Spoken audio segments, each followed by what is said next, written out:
Et finalement, nous aspirons à voir ces pratiques se répandre largement dans des initiatives de conservation afin de protéger et valoriser cette richesse architecturale en offrant aux générations présentes et futures, ici et ailleurs, un héritage précieux qui va transcender les frontières.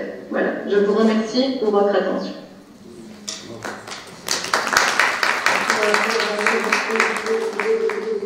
Merci de cette communication.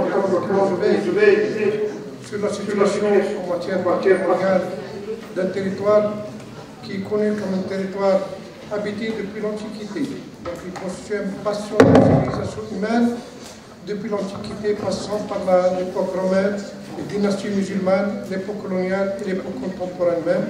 Donc si on a cité à travers les historiens que le territoire tunisien recèle de plus de 1000 vestiges historiques, donc là où les choses ne sont pas bien avancées, qu'il y a seulement 9 vestiges qui sont classés comme vestiges universels. Donc seulement sur 1000 vestiges historiques de ce bâtiment de civilisation humaine, il y a seulement 9 qui sont classés. Donc elle vient de nous donner un exemple très important, c'est comment conserver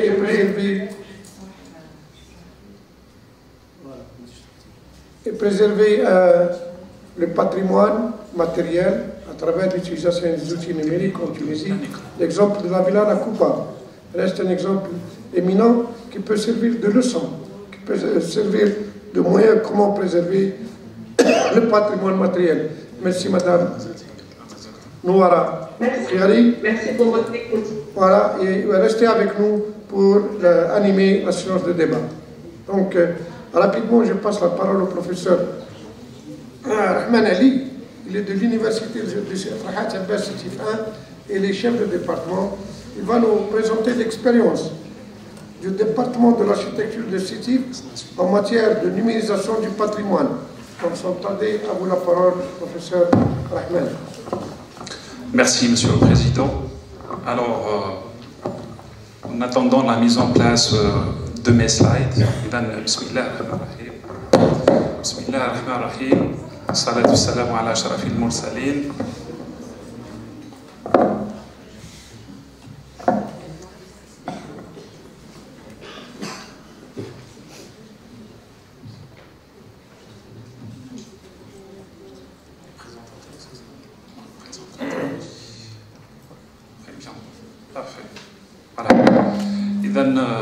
اسمحوا لي اولا وقبل كل شيء ان اتقدم بالشكر الموصول الى اعضاء لجنه تنظيم هذا الملتقى الدولي على هذه الاستضافه الكريمه، الى زميلي وصديقي لا اراه في القاعه سي رفيق رئيس قسم وزميل درب، الى استاذنا الفاضل السيد علقمة جمال على هذه الاستضافة للمشاركة في هذا الملتقى الدولي، ضيوفنا الكرام طلبتي الأعزاء كل باسمه وكل من مقامه، السلام عليكم ورحمة الله تعالى وبركاته.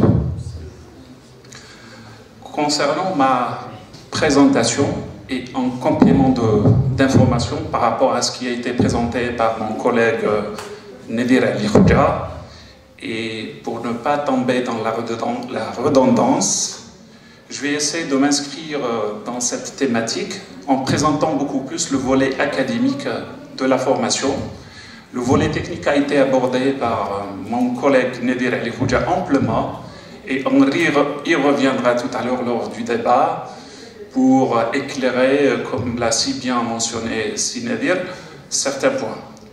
Donc, ma présentation va focaliser beaucoup plus sur le volet académique, l'offre de la formation en géomatique. Et pour l'anecdote, la communication heavy m'a sauvé la peau. L'année passée, j'étais en stage en Grèce, à Athènes. La doyenne m'a pris en dépourvu pour me demander de faire un cours pour les étudiants. Je me suis trouvé dans une salle comme celle-là, pour présenter un cours. Et pris au dépourvu, j'avais mon PC sur moi et j'avais cette communication.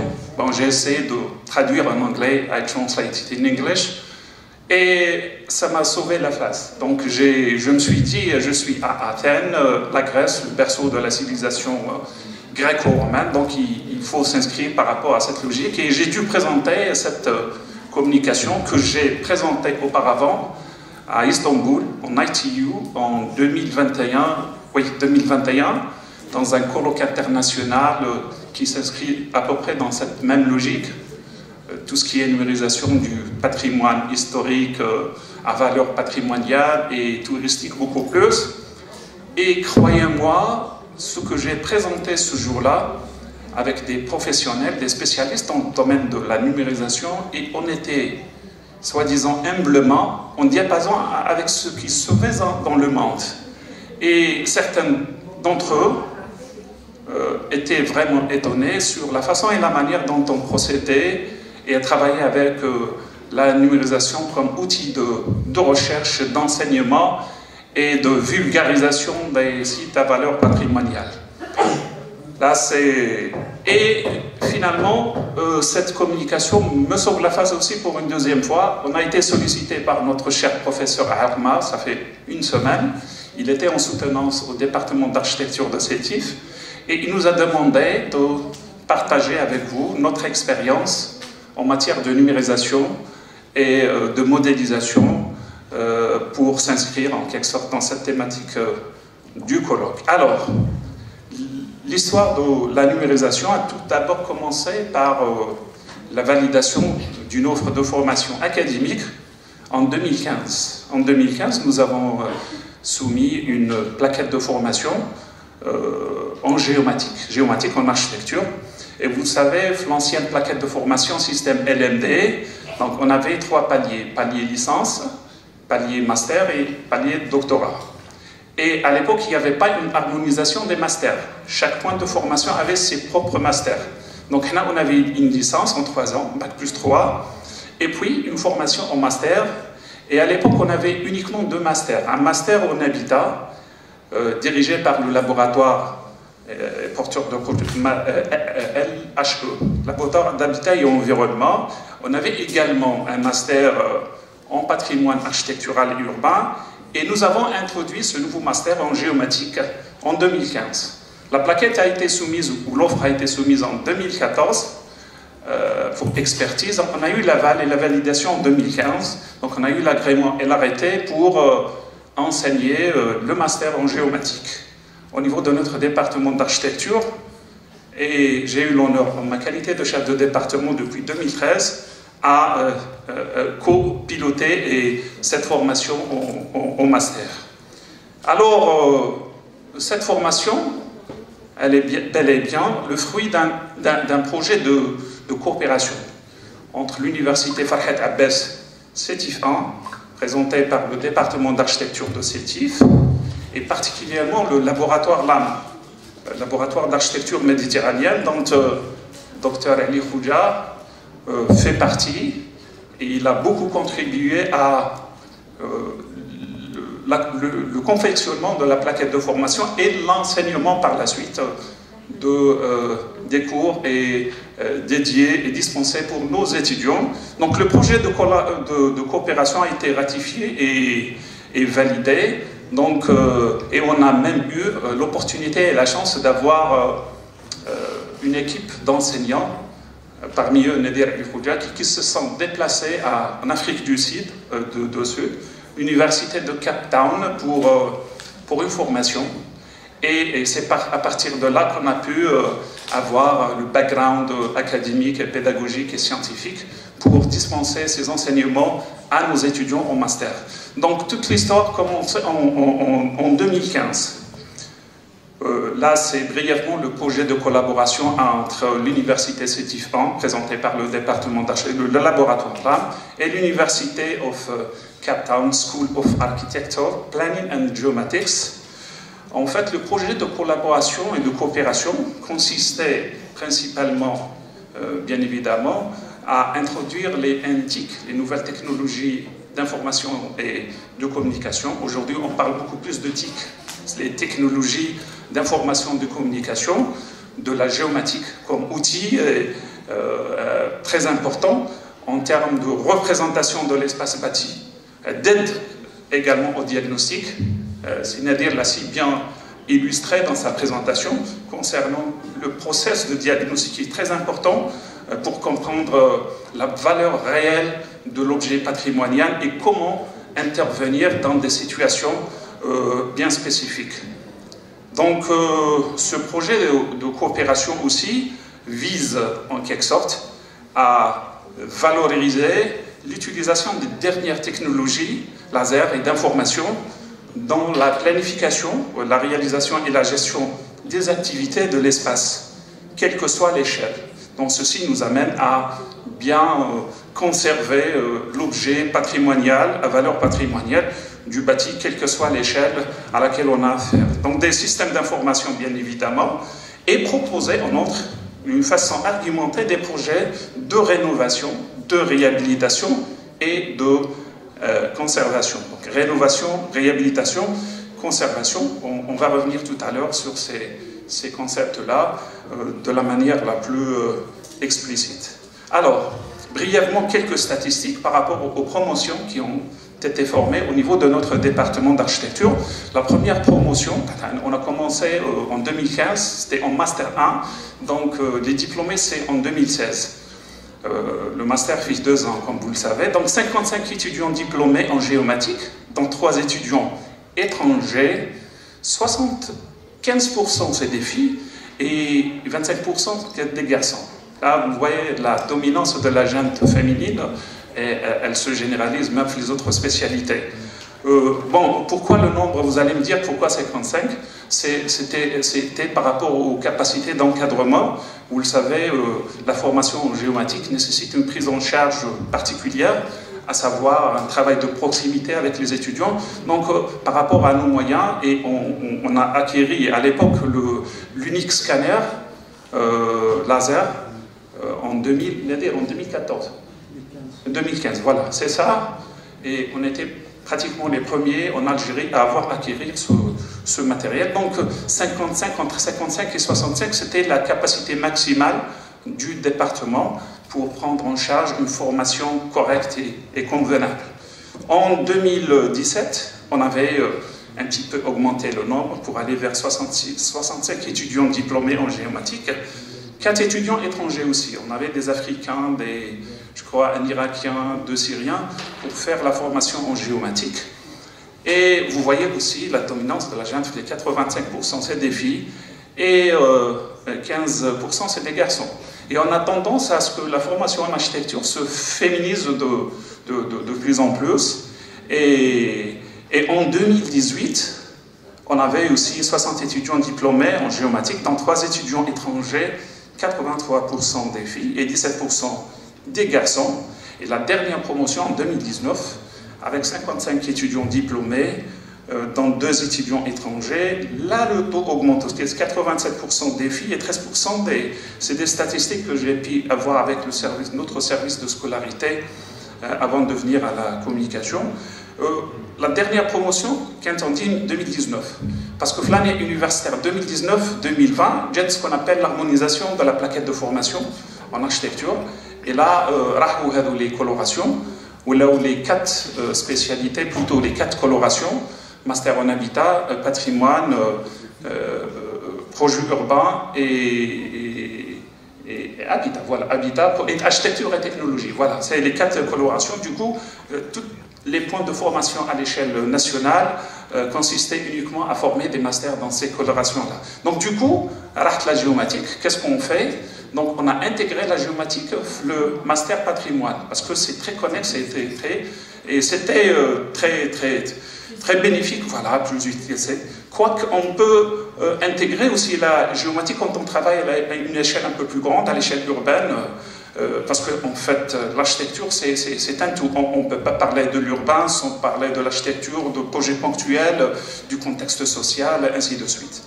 Donc, l'objectif principal de la formation, j'ai mis objectif au pluriel, en fait j'ai essayé de les synthétiser en 4 principaux objectifs. Bon, le premier objectif, c'est en quelque sorte l'acquisition des connaissances nécessaires pour pouvoir maîtriser les techniques de traitement de l'information, donc en numérique, en données, en imagerie, en photogrammétrie, en modélisation. Sinader l'a si bien illustré la présentation au niveau des diapos. Le deuxième aussi objectif qui est très important aussi, c'est la modélisation d'une manière générale en 3D et en imagerie d'un secteur urbain ou de projet architectural dans un but, disons, conceptuel et patrimonial. Le troisième objectif qui s'intègre aussi et qui, dans la plaquette de formation, il y a la réalisation de ce qu'on appelle les visites virtuelles en panorama viewer de sites ou d'espaces construits ou projetés. On va revenir point par mois sur des illustrations, des démonstrations tout à l'heure. Et en dernier lieu, avoir la faculté, la possibilité d'associer des cartographies numériques, gestion des bases de données diverses et variées au profit des étudiants, soit en graduation, voilà, en post-graduation, post-doc, voir aussi les 3D thématiques de la conception architecturale et des études techniques urbaines. Alors, la formation aussi en géomatique nous a permis d'aller vers d'autres formations de d'autres disciplines et créer ce qu'on appelle des passerelles vers d'autres spécialités.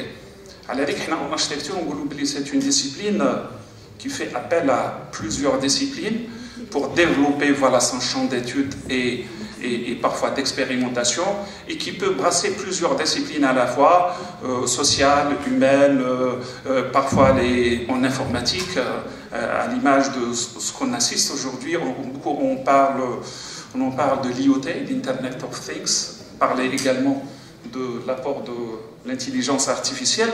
Donc ces passerelles-là nous donnent la possibilité de voir conquérir d'autres disciplines, voire d'autres domaines tels que les sciences technologiques, voire le génie de l'environnement, la gestion, le GTU, gestion technique urbaine, planification urbaine et régionale, l'informatique et l'infographie, qui travaillent aussi conjointement quand il s'agit de traitement de data ou de logiciels qui peuvent faire l'objet d'illustrations, de démonstrations, ainsi de suite. Il y a aussi les sciences de la Terre et de l'univers aussi, qui ont une connexion aussi, si j'ose dire, indirecte ou directe avec la géomatique, la formation géomatique, donc la géographie également, l'aménagement du territoire et l'aménagement urbain, les sciences de droit et de politique, voire tout ce qui est droit d'urbanisme et de construction. C'est un module d'ailleurs enseigné la plaquette de formation au master, tout ce qui est arsenal juridique et tout ce qui s'ensuit. D'ailleurs, Sinader, il a évoqué ce volet réglementaire et juridique quant à la prise en charge de tout ce qui est voilà, les droits d'auteur.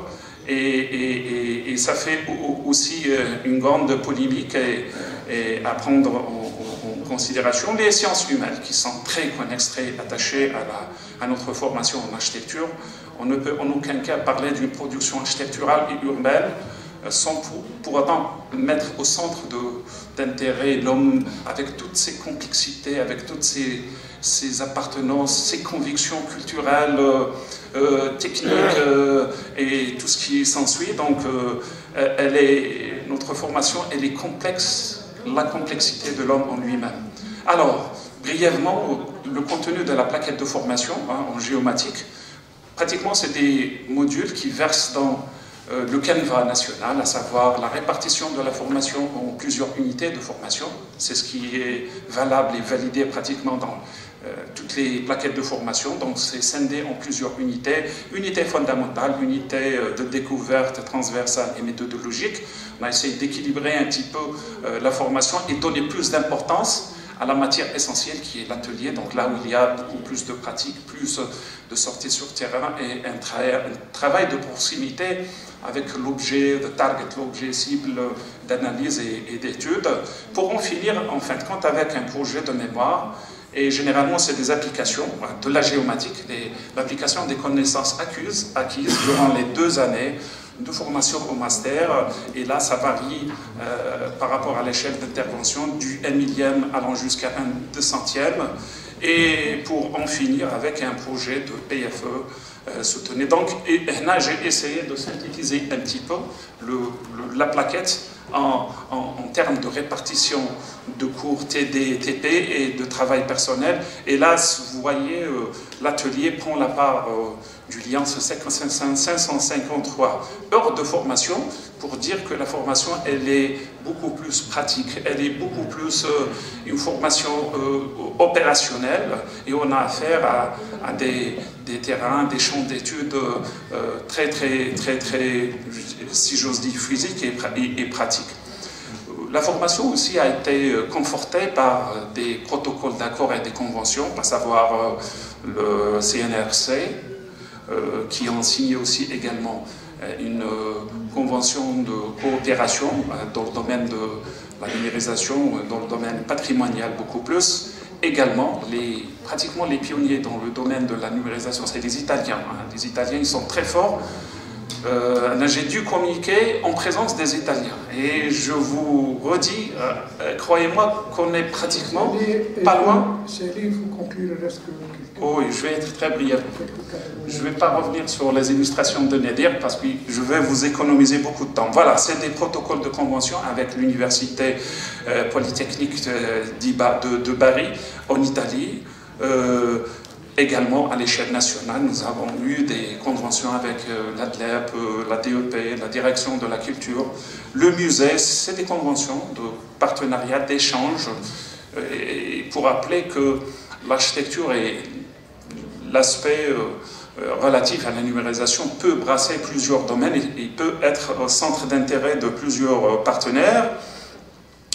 Et pour revenir aussi, qu'au jour d'aujourd'hui, on assiste à un bouleversement radical dans le domaine de la recherche, de l'architecture également, de l'urbanisme, et avoir cette faculté, cette possibilité de construire et concevoir avant de construire. Donc, mes chers collègues ont si bien démontré, via ce qu'on appelle la réalité augmentée, via aussi ces nouveaux interface technologique qui nous donne cette possibilité de gagner beaucoup de temps et d'économiser beaucoup d'argent et en même temps de faciliter l'entrefact et la coopération entre les différents acteurs impliqués dans l'acte de concevoir, de bâtir et de construire.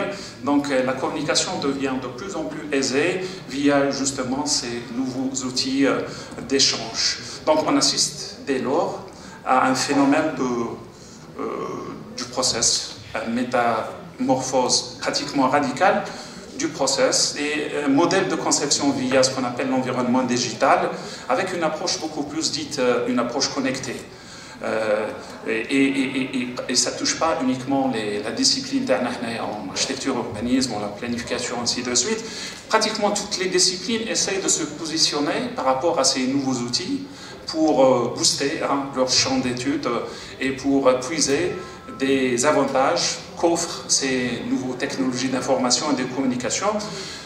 Dès lors, la numérique est devenue une réalité incontournable, un vecteur de mutation sociale et économique également.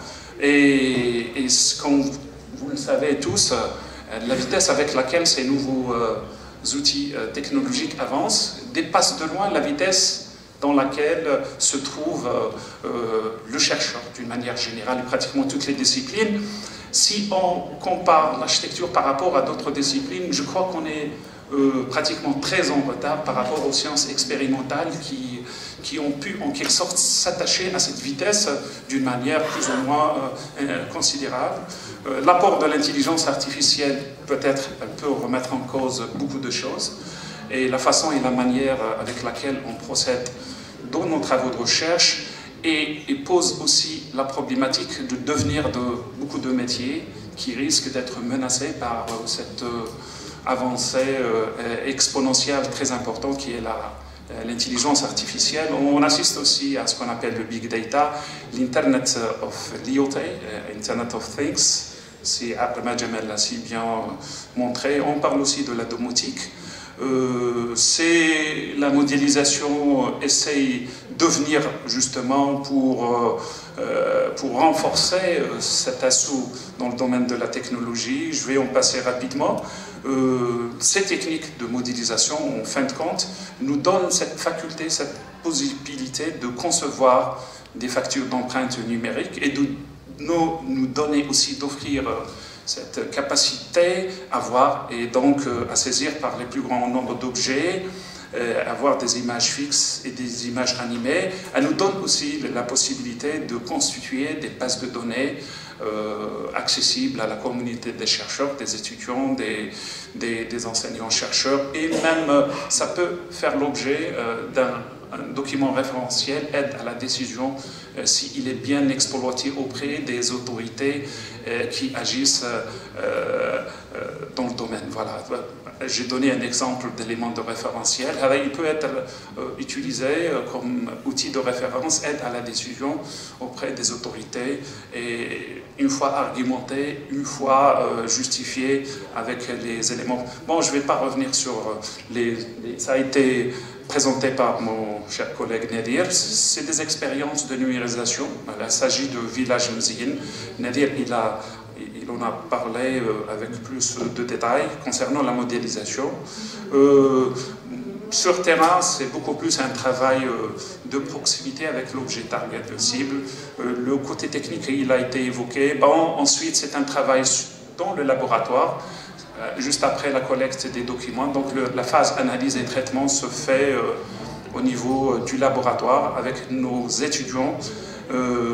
Là, un exemple de modélisation mon cher collègue l'a si bien illustré. Mais aussi, on avait un cas d'étude concernant le théâtre de Djmila.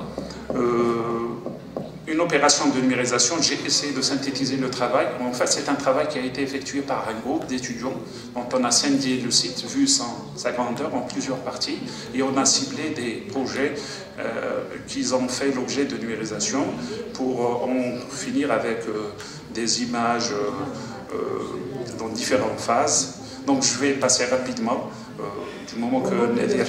Je vais essayer de conclure. Je vais terminer avec cette conclusion, si vous permettez. Allez. Donc ça, c'est ce qu'il nous a donné par rapport à la restitution du théâtre de Djmila. Quelques images qui ont fait l'objet de restitution. Et sans trop tarder, je vais terminer. Les éléments ont été présentés par Nadir concernant le... I will finish with this one. This is the last one, if you permit. En fait, c'est une citation que je trouve très intéressante, que j'aime beaucoup, d'Aldo Rossi, qui disait la tradition does not entail preserving the ages, but rather keeping the flame alive. Je vais essayer de traduire ça en français. La tradition ne signifie pas conserver les cendres, mais de garder la flamme allumée. Je vous laisse le soin d'interpréter chacun à sa propre manière la signification, et je vous remercie pour votre attention.